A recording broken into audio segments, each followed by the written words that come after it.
Bom, obrigada pelo convite. Desculpa aí o atraso. Deixa eu tirar essas coisas da minha fibra. Bom, como a Pri já falou, né, eu sou staff lá no Hospital Universitário Gafreguinli e coordeno a parte de otologia, né, o ambulatório de otologia lá. E faço, né, alguns implantes na clínica privada, já que o Gafre não é credenciado para alta complexidade, né, para fazer as próteses. E aí eu vou falar um pouquinho do que eu sei sobre as próteses auditivas ancoradas, que foi o que a Priscila pediu para eu falar. Então, hoje em dia, a gente sabe que a perda auditiva ela... Ai, travou aqui, gente. Pronto. Que a perda auditiva, ela tem um número expressivo na nossa população, né? Então, o Relatório Mundial sobre a Audição, pela Organização Mundial de Saúde em 2021, eles contabilizaram 1,5 bilhão de pessoas com algum grau de perda auditiva. Então, 430 milhões vão ter uma perda auditiva moderada a grave no ouvido com melhor audição. E a gente sabe o impacto dessa perda auditiva na vida da pessoa, né? Tanto na qualidade de vida de quem tem a perda auditiva, quanto de quem convive com essas pessoas, né? Sua família, o círculo social, a parte laborativa. E, com isso, para ajudar toda essa gama de pessoas, a gente tem as próteses auditivas, né? Várias maneiras de reabilitar esses pacientes.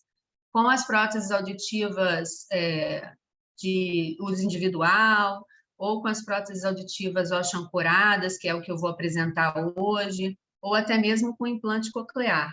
Essas próteses, cada uma, ela vai ter a sua indicação objetiva, né?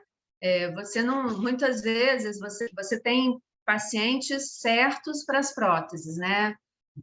Por exemplo, quando a prótese auditiva individual, o aparelho auditivo de amplificação sonora individual, ela vai ser usada para os pacientes com perda leve, moderada, às vezes até grave, até que ela não consiga mais oferecer um ganho para esse paciente. Aí esse paciente vai ser avaliado se ele vai ser um candidato a um implante coclear, por exemplo. Já a prótese auditiva oxo-ancorada, ela vai precisar de uma cóclea funcionante para poder ajudar a transmitir o som até a cóclea e da cóclea para o sistema nervoso na área da audição. Então, as próteses auditivas oxo-ancoradas, elas vão precisar de uma cóclea funcionante, diferente de um paciente que tem indicação para implante coclear, por exemplo. Então, essas são próteses cirurgicamente implantadas, onde elas vão fazer, né, trazer uma condução óssea para esse paciente, agregada a uma osteointegração. E essa osteointegração, ela vai precisar de um material biocompatível, onde as células saudáveis da matriz óssea, os osteoblastos, vão se agregar a esse material. E esse material, o melhor que a gente tem hoje em dia é o titânio, tá? Essa osteointegração, ela vai criar uma união estável e funcional entre o osso e essa superfície do titânio, que é o parafuso que vai entrar no osso. E esse fenômeno, ele ocorre após a inserção dessa peça, né, de titânio no osso e uma migração das células ósseas para essa superfície, até elas se integrarem, elas vão funcionar como uma coisa só, o titânio ele vai se integrar ao osso. Para isso, a colocação dessa prótese, ela tem uma técnica, né, ela precisa não sofrer um aquecimento na hora que você vai parafusar com o motor no osso, tem uma angulação certa para esse parafuso entrar no osso, tudo isso para criar essa situação de uma osteointegração perfeita, para poder o parafuso ficar bem acoplado e transmitir a vibração do som. Tá? Então, como é que a gente escuta, né, normalmente? O som, ele vem através da vibração, passa pela membrana timpânica, cadeia auricular, chega até a cóclea e a cóclea transforma esse estímulo mecânico em atividade elétrica, estimula o nervo leva esse barulho que a orelha captou para o cérebro. E a prótese ósseo-integrada, o que ela vai fazer? Ela vai bypassar toda essa área aqui da orelha externa e vai estimular por vibração óssea diretamente a cóclea. Então, você vai ter um componente externo, que é o processador externo, acoplado a um parafuso que vai estar integrado no osso. Então, esse processador ele vai captar o som, vai estimular esse parafuso para mandar esse estímulo vibratório para a cóclea e a cóclea estimular o nervo. Ele não vai precisar, então, nem da orelha externa, nem da orelha média. E o que a gente tem hoje em dia no mercado, né? Nós temos as próteses percutâneas, que são o barra e o sistema ponto. Elas vão estar com a prótese, o pino, né? O parafuso vai estar no osso e vai ter o abutment, que é a parte que vai transfixar a pele para onde vai acoplar o processador externo, no barra e no ponto, a mesma coisa. Então, você vai ter um pino, desculpa, você vai ter um pino transfixando a pele, vai ter um parafuso para fora. A gente tem os sistemas transcutâneos, que são o Bone Bridge, está aqui, e o sistema óseo e o Barra Tract, né? O Barra Tract vai acabar sendo saindo de linha, né? Provavelmente, porque o fabricante do Barra Tract é o mesmo do ósea, que vai tomar conta do Barra Tract. E o ósea, que é o último, né? Que você vai ter toda essa parte interna, né? Vai ser o pino aqui, ele é mais fininho, então ele vai ocupar menos espaço dentro no osso, e você vai ter a unidade externa acoplada junto com o ímã na unidade interna. Então, a desvantagem, você pode fazer qualquer exame de imagem, né? Esses disserem que são compatíveis com ressonância magnética até 1,3 Tesla, né? Você tem a questão do ímã aí que causa uma sombra nesse hemicrânio. Então, muitas vezes o ímã vai atrapalhar a qualidade da imagem ou do que você vai querer avaliar. Mas ela tem as vantagens e desvantagens, né? De não ter parafuso percutâneo, não ter nada externo, né? A não ser a unidade externa pendurada na cabeça, mas não tem nada transfixando a pele, tá? E aí ele vai ficar nessa situação aqui, ó. Isso aqui é o Bone Bridge, né? Por dentro, com a unidade externa acoplada junto ao ímã, com a unidade interna, e aqui o ósea, a unidade interna, e o ímã vai estar aqui segurando a unidade externa. Então, quais são as indicações dessas próteses, né? As indicações vão ser uma perda condutiva, alguns casos de perda mista e a surdez sensório-neural unilateral, onde o aparelho vai estimular a orelha contralateral. Então, as malformações externa ou da orelha média são o carro-chefe de indicação desses aparelhos. A otite média crônica também, né, por uma corrosão da cadeia ossicular, onde os pacientes não conseguem adaptar um aparelho auditivo de amplificação sonora individual, porque às vezes ocluindo o conduto começa a ter otorreia, pacientes com cavidade aberta. Pacientes que têm otosclerose, que por algum motivo têm contraindicação de ser submetido a uma estapedectomia ou não querem ser submetido a uma estapedectomia, também são candidatos ao aparelho de ósseo integrada. Tumores do 8º par, onde você tem uma perda sensório-neural profunda do lado acometido, aí você vai implantar esse lado para estimular a cóclea contralateral, tá? E aqui eu vou falar mais detalhadamente os critérios de indicação dessas próteses, frequências, né?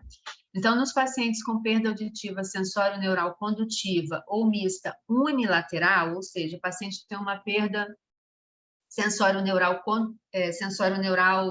até 60 decibéis ali de via óssea, ou mista, né, até 60 decibéis, ou até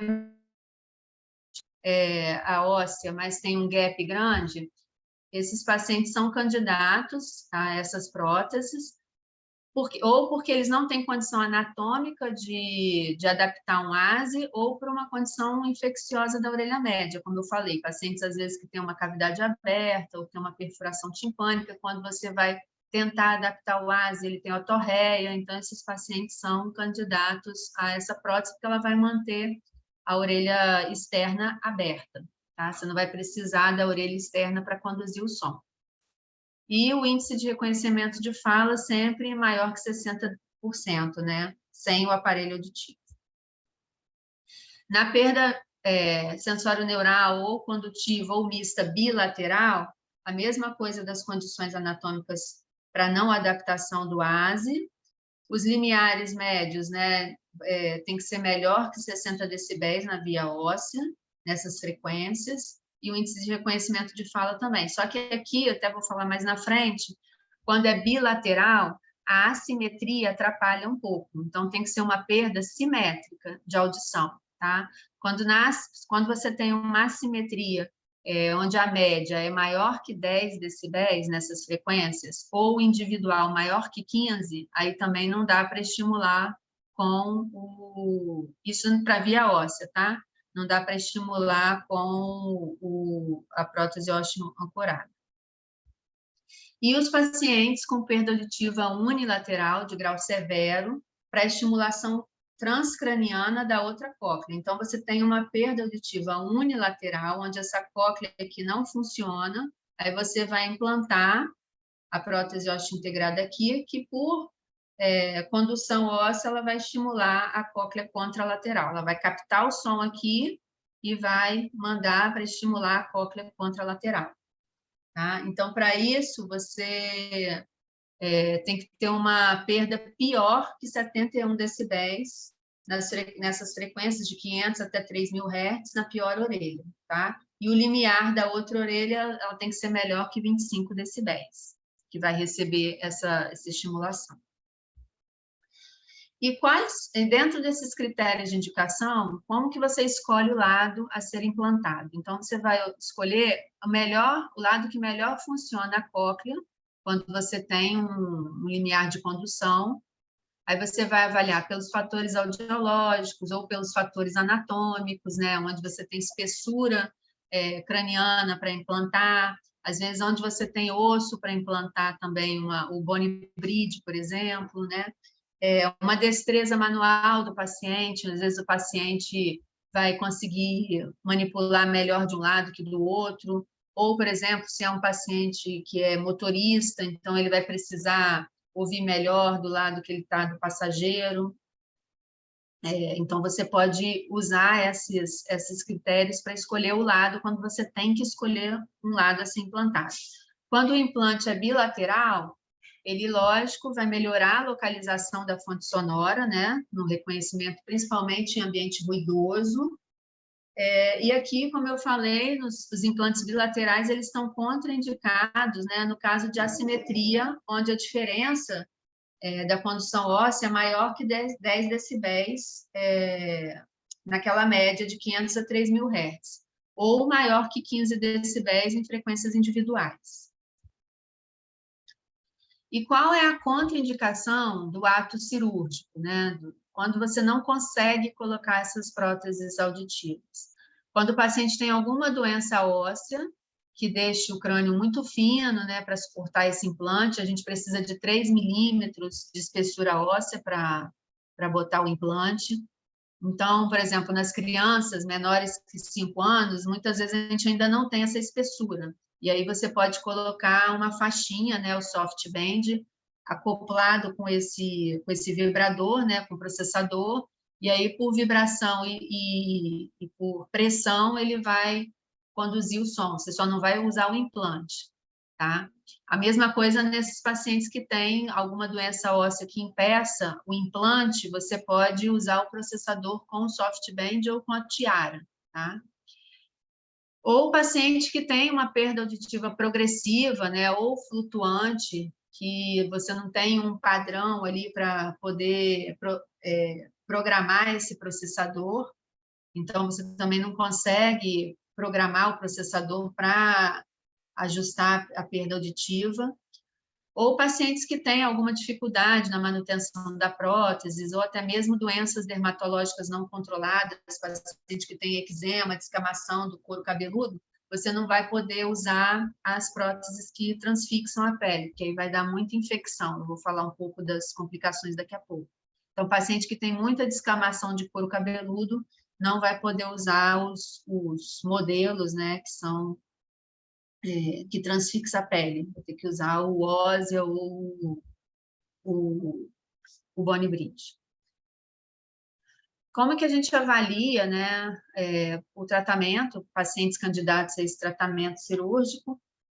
Então, a gente tem que definir, né, que o paciente não consegue adaptar a prótese, ou porque ele tem uma malformação na orelha externa ou no conduto auditivo externo, que não consiga adaptar um ASE, né, convencional, ou o paciente não tem uma perfuração ou uma cavidade aberta que impossibilite que você vede esse conduto e comece a supurar, então ele não consegue usar o aparelho auditivo, ou até pacientes que não têm otite média crônica, mas que têm alguma incompatibilidade, faz otite externa de repetição quando usa o ASE, também é um paciente candidato a experimentar essas próteses.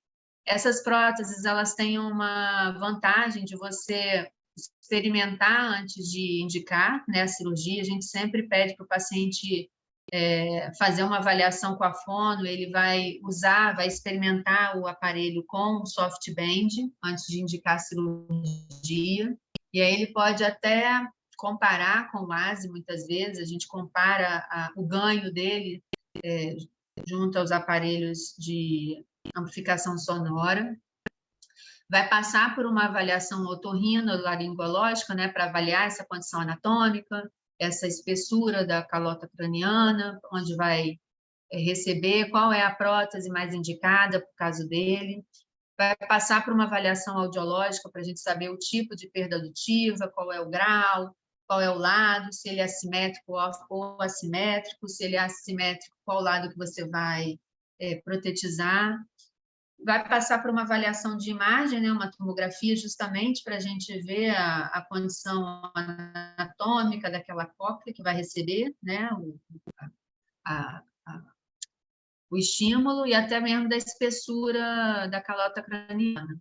Vai passar, lógico, por um risco cirúrgico clínico, o preparo da família, né, e do paciente quanto às expectativas desse implante, né, e orientar que esse paciente precisa também de uma reabilitação pós-operatória para reconhecer os sons, mas essa adaptação é muito mais tranquila do que a do implante coclear, por exemplo.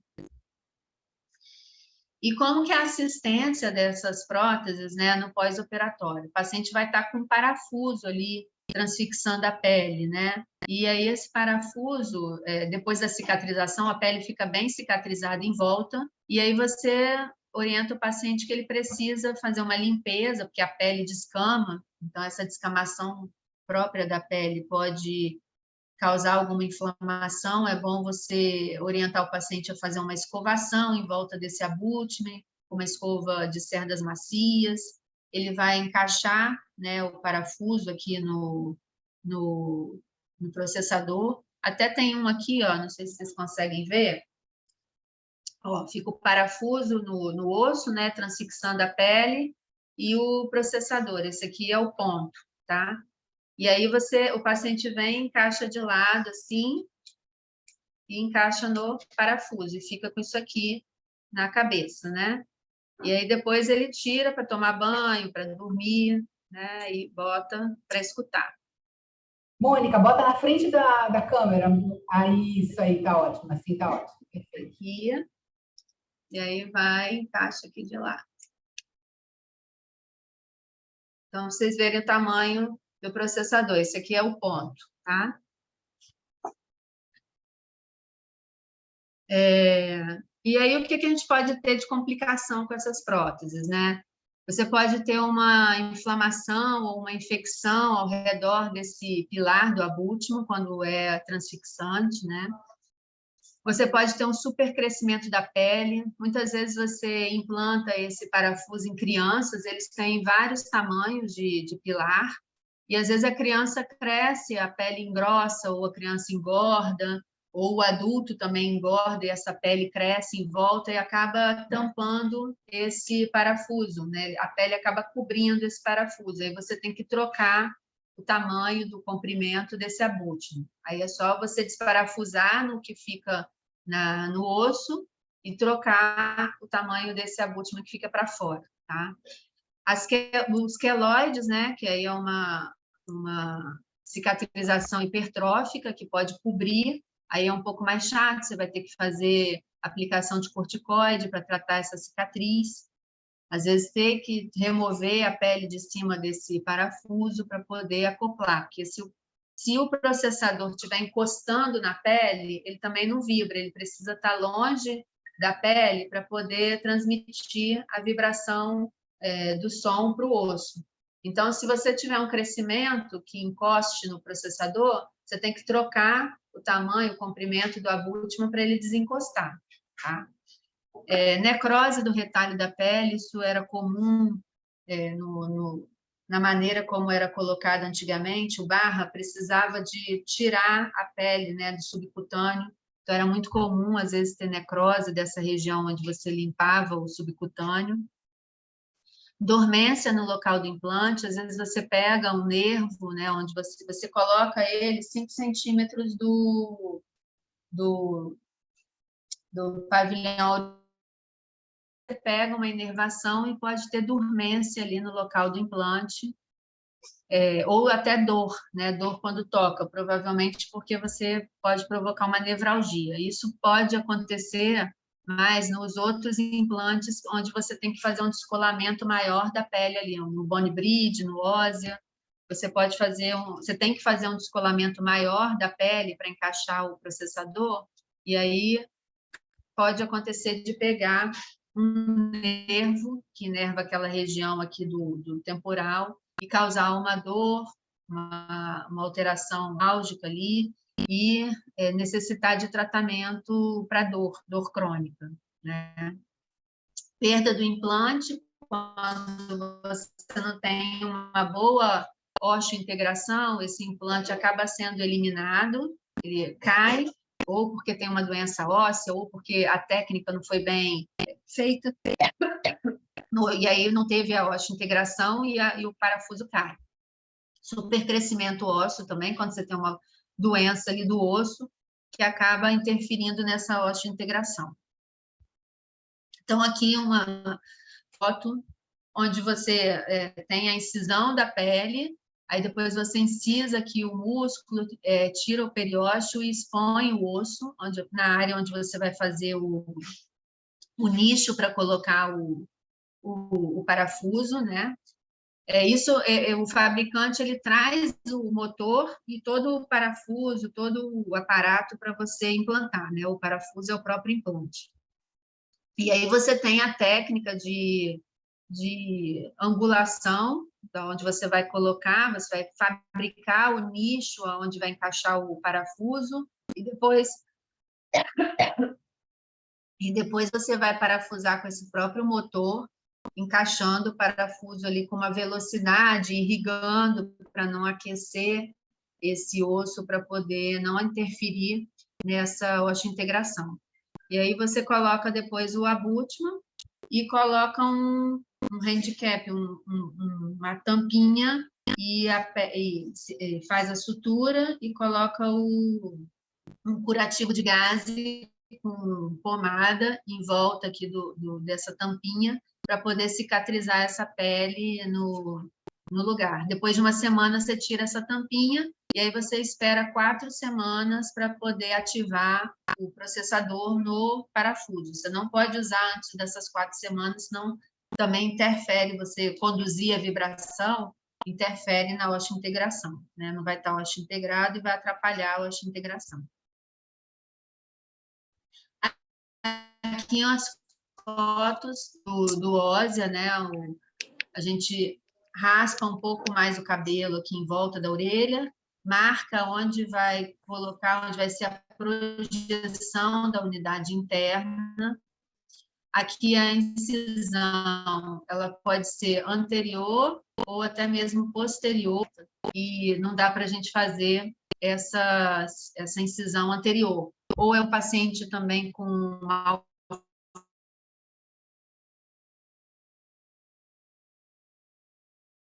anterior, vai atrapalhar você precisa fazer a incisão posterior. Você vai fazer a incisão, vai descolar toda essa região aqui, né, onde você vai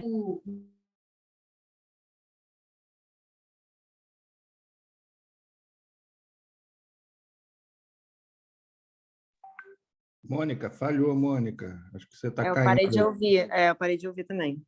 Acho que a internet que... Opa, caiu mesmo. Eu não sei se ela vai escutar a gente. Cadê? Ela saiu, não saiu? Eu estou avisando pelo WhatsApp. Ok.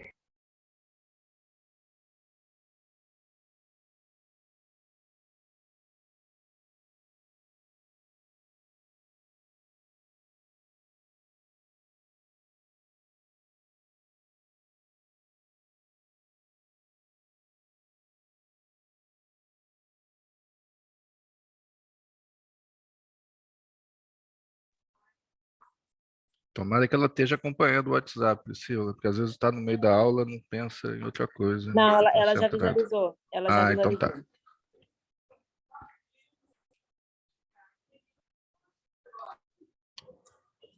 Estava comentando aqui com os meninos que a gente estava tentando falar com o Vilarinho para tentar conseguir, né, aqui, o que a gente poderia fazer para conseguir aqui, fazer...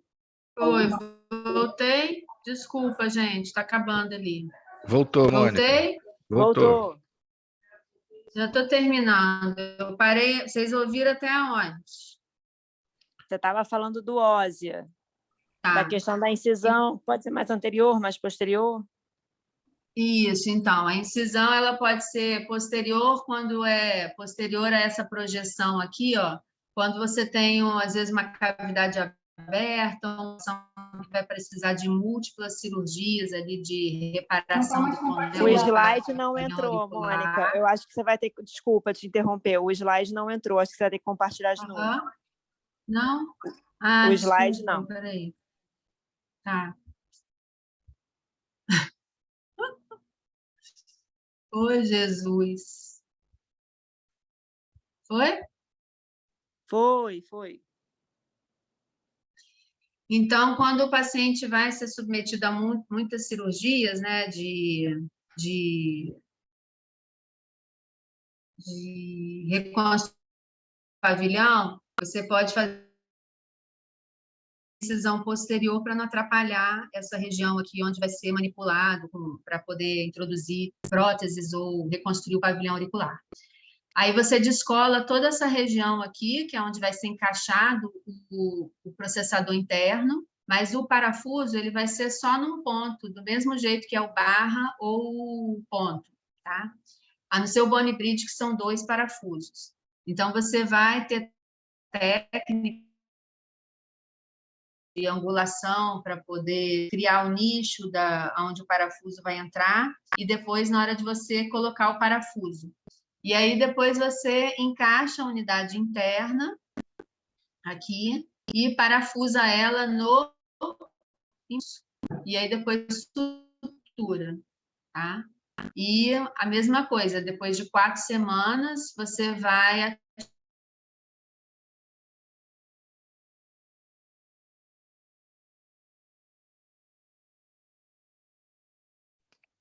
Mônica, a gente parou de ouvir de novo. Não sei se está me ouvindo.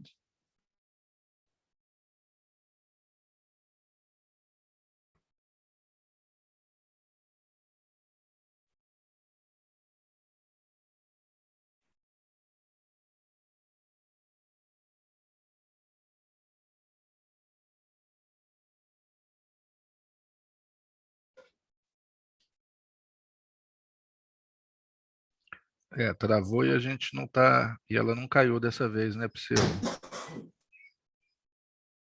Caiu. Eu estou falando com ela aqui de novo no WhatsApp. Ela Caiu. tá vendo, ela está digitando aqui.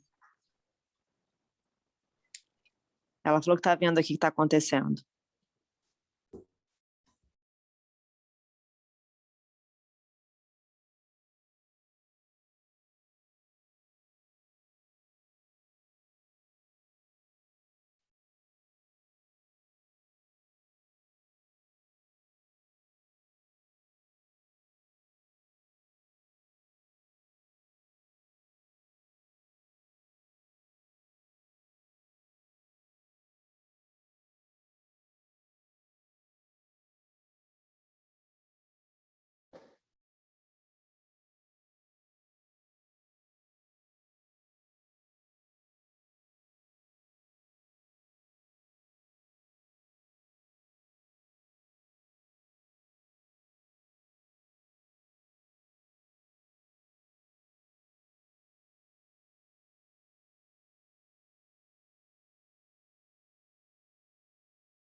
Fala, me faltou só o último slide, então acho que a gente pode...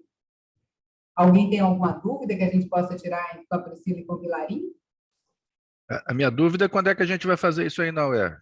Pois é, João e Priscila. Vocês acham que a gente consegue? Ué, só tem as próteses, gente. Não, mas então, tem essa questão do hospital tem que ser visto com alta complexidade, que no Gafre isso sempre foi um empecilho. Desde a época que eu era residente, eles tentavam, mas era tudo direcionado para o fundão, por uma questão de botar todos os recursos em um lugar só. Desculpa. Liguei aqui no meu celular. Voltei. Oi, Mônica. A gente já está discutindo na prática como é que a gente vai fazer a cirurgia, Mônica. Isso. Então, deu para pegar tudo do que eu falei da cirurgia? Sim, deu sim. Só ficou faltando então tá. Ficou o último slide só, né? Tá tudo... Acho que ficou fechado. Então tá. Alguma pergunta? Perguntas, dúvidas para a doutora Mônica, gente? Mônica, quando Diga. você pede exames de imagem, pensando num paciente para indicar o óssea, você, além da preocupação da questão da espessura, né, que a gente já sabe que é comum a todas as próteses osteocoradas, você também tem alguma preocupação em solicitar para o radiologista a questão da emissária, por onde ela está passando? É uma coisa que vai na hora da cirurgia mesmo que você observa? Você pode observar isso no próprio exame, né? Onde ele está ali, porque o radiologista ele não vai, você que vai ver ali o campo que você tem, onde ela está passando. Você consegue ver isso na tomografia e no momento ali da cirurgia você acaba encontrando com ela, né? Tem que estar preparada para encontrar com ela ali e ou cauterizar, o ideal é cauterizar, né? Ela vai te atrapalhar. Geralmente ela está na região onde você vai colocar o parafuso ou colocar a unidade interna como um todo, porque você vê que ela ocupa um bom espaço aqui dentro da orelha. É bom você localizar ela no exame de imagem só para você saber aonde ela vai estar mais ou menos quando você abrir. Sim, e tentar identificar ela para cauterizar antes de começar a sangrar, né? Isso. Entendi, obrigada. Mônica, é o Meirelles aqui. Parabéns aí pela aula. Você com essa chefia lá e responsável pelo grupo de otologia do Gafre da Unirio, você tem uma responsabilidade histórica muito grande, né? Que é um serviço tradicional desde o tempo do professor José Costa, que foi titular lá e incrementou muito, e depois do teu mestre, professor Fernando Portinho, saudoso amigo e um craque na cirurgia otológica.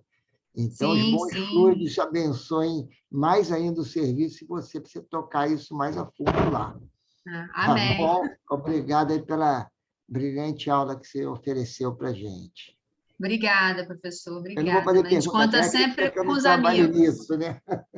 Oi? Só uma dúvida, você usa o Machado ou o Majestic profissionalmente? Ah, uso mais o Majestic. Porque no Veio computador primeiro. da Machado, né? Ah, sim, é. Mônica, Isso é porque acho que foi parabéns. meu marido que configurou aí. Aí Hum, deve ter posto o nome dele. puxa Bota o para selo, sardinhas né? dele.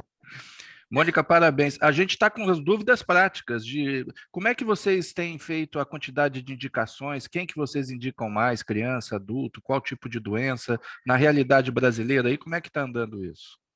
Então, existe os pacientes malformados, né, que têm a malformação de orelha externa, então a gente tem o nicho desses pacientes que são muito, que se favorecem bem dessas próteses, aí os pacientes que vocês pegam aí no CETAC, né, quando tem convênio, até o Caio encaminha para mim aqui no privado, e a gente coloca.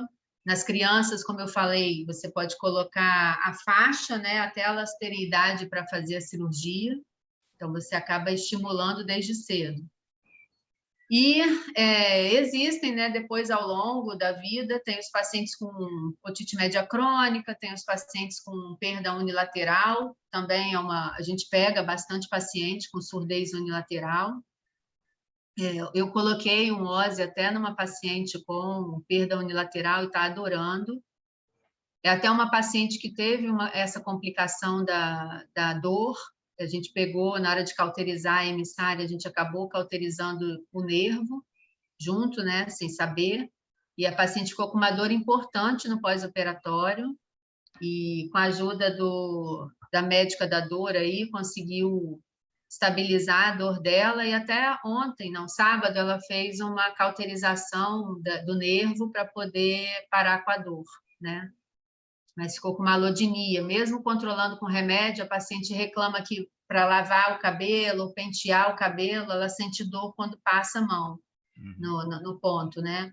E a gente cauterizou aqui embaixo, né? Acho que era o auricular menor, e a queixa da dor dela era aqui em cima, onde justamente o nervo irradia, né? Então, nem sempre a dor é onde a gente manipula, às vezes a dor é referida para outra região, só para a gente ficar atento também. Mas com relação às indicações, tem de tudo, né? Mas é principalmente para os pacientes com perda, com malformação, que aí o convênio mesmo não tem como negar, e surdez unilateral também é um bom Mas candidato. todos esses pacientes adultos com unilateral tentam um aparelho, uma prótese tipo CROSS antes ou não tem isso? Tenta, né? mas Tem gente que não se esse aí, a adapta. qualidade do som, eles falam que é melhor. Ah, tá. Receber direto na Fica cóclea, né? O mais estímulo. perfeito. É. O que mais, gente?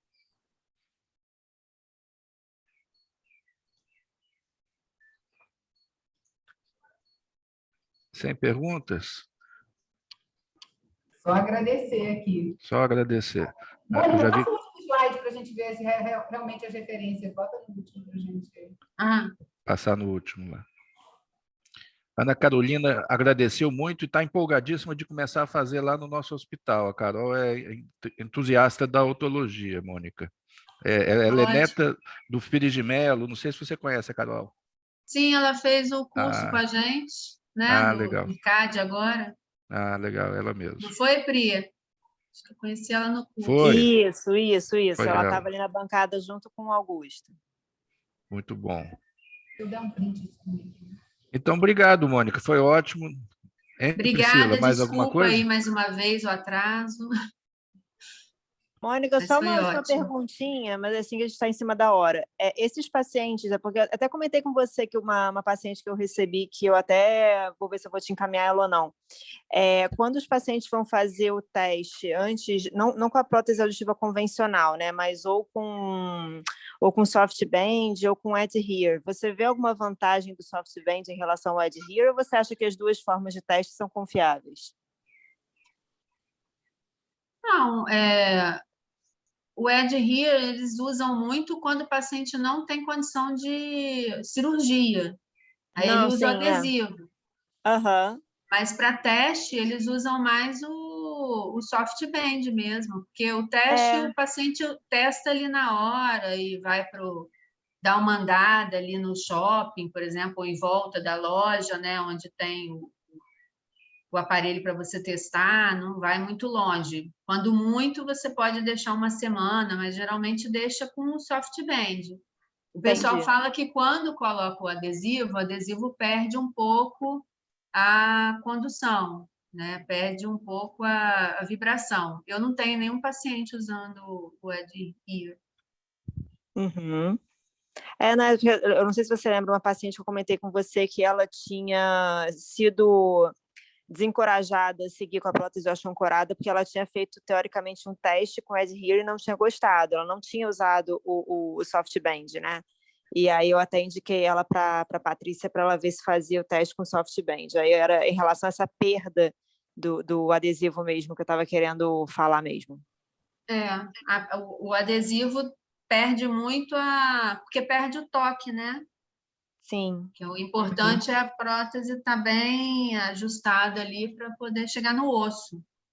Isso. Né? E aí você, às vezes, pegando ali só a pele, ela perde um pouco a pressão. Só lembrando para os residentes que o Adhere é uma prótese que é por adesivo, né? Então, como você não vai ter aquela pressão do ímã, né? Dos outros dispositivos, você vai ter um pouco de perda na hora na transmissão do estímulo. Isso. Obrigada, Mônica. Foi ótimo, tá? Muito obrigada por ter aceitado o nosso convite. Obrigada a vocês. Obrigado, Mônica. Nós vamos Isso. continuar aqui ainda, temos mais assuntos e discussões. Mas muito obrigado. Tá ótimo. Foi um prazer. Obrigada, gente, pelo convite. Beijo. Tchau, tchau. Beijo. Tchau.